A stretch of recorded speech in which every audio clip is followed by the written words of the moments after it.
The smell of popcorn fills BCIT's Great Hall. And on the surface, it's all fun and games. But don't let the festive atmosphere fool you. What's being addressed here is no laughing matter.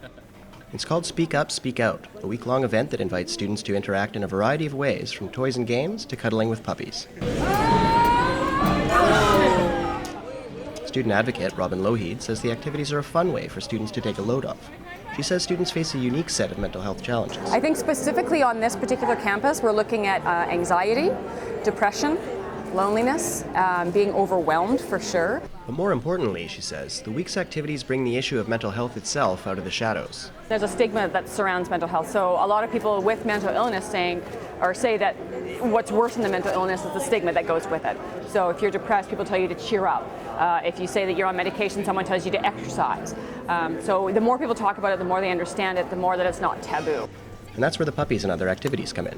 I think it's just a fun way that is different for them to kind of talk about it. It's less serious, a little more open for them to kind of tell their story.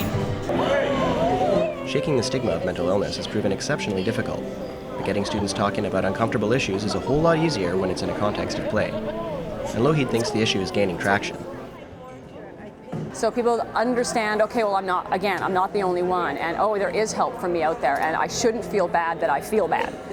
I liken it to drinking and driving. That used to be something that nobody talked about, that it was, you just don't say anything about it. And now look, I mean, it's illegal, and there's, Mothers Against Drunk Driving, and there's all these organizations specifically to fight that.